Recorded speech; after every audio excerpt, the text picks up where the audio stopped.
যেটা বলতে আপনাকে ফোন করা। দেখুন, আপনি যা ভাবতে পারেন না, আপনার মেয়ে কিন্তু সেটাই ভাবছে। না না, আমি ঠিক বুঝলাম না কি বলতে চাইছো, একটু স্পষ্ট করে বলো।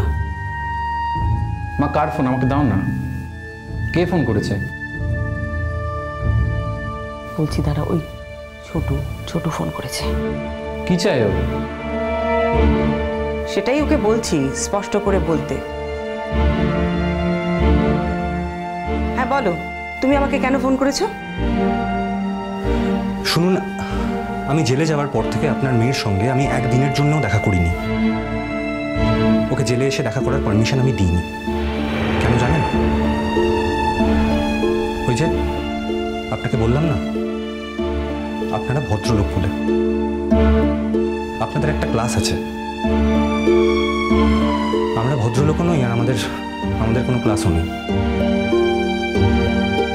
তাই আমি চাইনি যে আপনার মেয়ে একজন ক্লাসলেস ছেলের সাথে মিশে তার জীবনটাকে এইভাবে নষ্ট করুক। কিন্তু জেল থেকে ফেরার পর আমি দেখলাম যে ও মাধবপুরেই একটা চেম্বার খুলেছে, আর প্রতি শনিবার আমাদের বাড়িতে এসে থাকছে। তাই আমি ভাবলাম আপনার মনে হয়তো কোনো বাসনা আছে। শোনো, তোমাকে একটা কথা পরিষ্কার করে বলছি, আমার প্রাণ থাকতে এই বিয়ে আমি কোনো দিনও মেনে নেব না।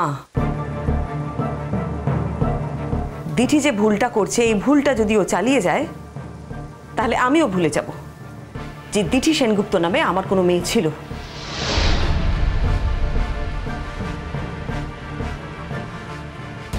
এক্স্যাক্টলি, ভুলে যাওয়ারই তো কথা। আপনারা কত যত্ন করে আপনাদের মেয়েকে মানুষ করেছেন। ও এত বুদ্ধিমতী, একজন ডাক্তার, ওর কত সম্ভাবনা। আর ও আমার মতন একজন জেল খাটা আসামির সাথে জীবনে জড়াবে, তা কখনো হতে পারে না। তাই আজ আমি আপনার মেয়েকে তাড়িয়ে দিয়েছি। দেখুন, এমনটা তো নয় যে আমি আপনার মেয়েকে ইনভাইট করে আমার বাড়িতে এনেছি। আর আমার পরিবারের লোক যদি এনেও থাকে, আমি আমার পরিবারের দায়িত্ব নিচ্ছি। আপনি আপনার পরিবারের দায়িত্ব নিন। দেখুন, আপনার মেয়েকে কোনোভাবেই আমার সাথে যোগাযোগ করতে দেবেন না, আমাদের বাড়িতে আসতে দেবেন না, প্লিজ।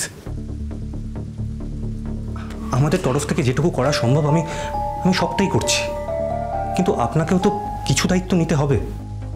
আচ্ছা, তোমার কি ধারণা বলো তো, আমরা খুব আনন্দের সঙ্গে ওকে তোমাদের বাড়িতে যেতে দিই?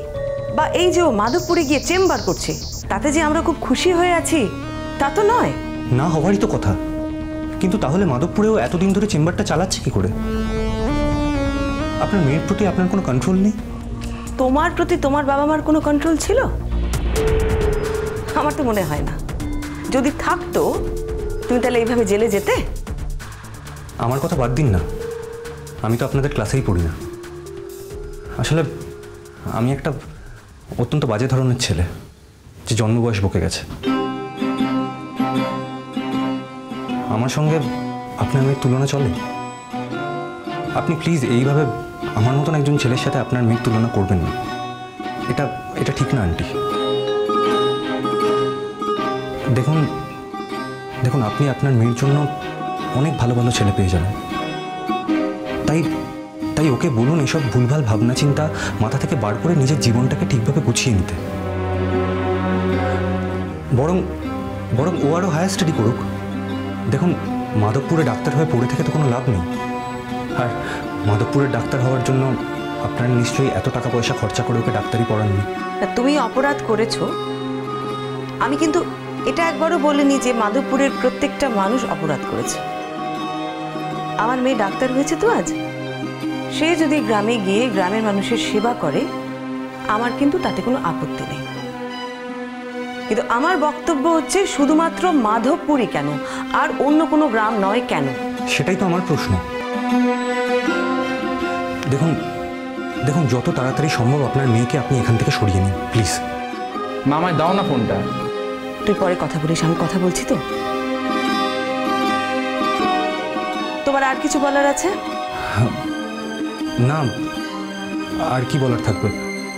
ওই বাইরে বৃষ্টি বাদলা হচ্ছিল, তাই ঠিকঠাক পৌঁছেছে কিনা জানতে ফোন করেছিলাম। না হলে আবার হয়তো এই অভিযোগেই আমাকে জেলে যেতে হতে পারে। সবাই বলবে আমি হয়তো কিছু করেছি, তাই জন্য পৌঁছতে পারিনি। শোনো, তুমি অন্যায় করেছিলে, সেই জন্যে জেলে গেছিলে। যদি কোনো অন্যায় না করো, শুধু শুধু কেন জেলে যাবে? যাকে দিঠি আসুক, আমি ওর সাথে এ বিষয়ে কথা বলবো। তবে কি জানো তো, ছেলে মেয়ে বড় হয়ে গেলে না, বাইরের লোক তাদের কাছে অনেক বেশি প্রিয় হয়ে যায়। দেখুন, আপনি যদি আমাদের কথা মিন করে থাকেন তাহলে তো হয়েই গেল। আমি তো আপনাকে বলেই দিলাম, আমি বা আমার পরিবারের কেউ আজকের পর থেকে আপনার মেয়েকে কোনো রকম কোনো ইন্ধন দেব না। সেটা আমি নিশ্চিত করব, কিন্তু আপনাকেও নিশ্চিত করতে হবে ও যেন মাধবপুরে না আসে। দেখুন দেখুন, ও যদি গ্রামে গিয়ে মানুষের সেবা করতে চায় তাহলে তো মাধবপুর ছাড়া এরকম আরও অনেক গ্রাম আছে। মাধবপুরের লোকেরা ওর সেবা ছাড়া বেঁচে ছিল এবং ভবিষ্যতেও বেঁচে থাকবে। আর সব থেকে বড় কথা হলো, ও যদি মাধবপুরে এসে দিনের পর দিন আমাদের বাড়িতে থাকে তাহলে আমি যতই ক্লাসলেস হই, আমি যতই জেলখাটা আসামি হই, আমার বাবা মা তো কোনোদিনও জেল খাটেননি। তাদের একটা অসম্মানের ভয় থেকেই যায়। গ্রামগঞ্জে পাড়ার প্রতিবেশীরা অনেক রকম কথা বলতে পারে। আর আমার সাথে তো আপনার মেয়ের এমন কোনো সম্পর্ক নেই যে যার জন্য আমি শুধু শুধু এই কথাগুলো শুনবো, বলুন। তাই প্লিজ, আমি আপনাকে বলছি, আপনি আপনার মেয়েকে আমাদের সাথে কোনো রকম কোনো যোগাযোগ করতে দেবেন না। ওকে আর মাধবপুরে আসতে দেবেন না, প্লিজ। আপনি আপনার মেয়েকে প্লিজ কন্ট্রোল করুন। মা, ও মা,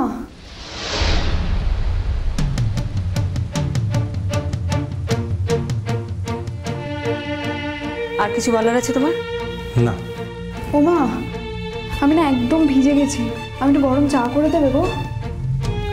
আমি এখন তাহলে রাখছি ফোনটা।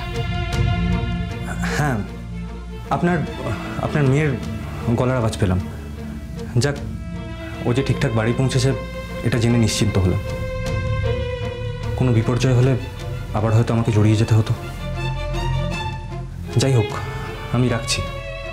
আশা করি আপনি আমার কথাটা একবার বিবেচনা করবেন।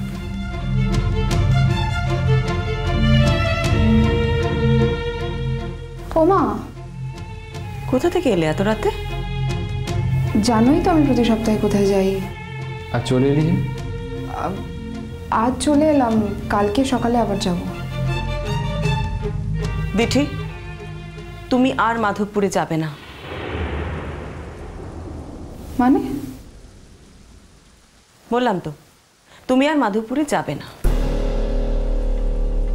মা, তুমি মাঝে মাঝে ভুলে যাও না যে আমি এখন বড় হয়ে গেছি, আমি এখন ডাক্তার হয়ে গেছি। আমি কোথায় ডাক্তারি করব না করব সেটা কিন্তু আমি ঠিক করব, অন্য কেউ না। দিঠি, তুই কি শুধুমাত্র ডাক্তারি করতেই ওখানে গিয়েছিলি?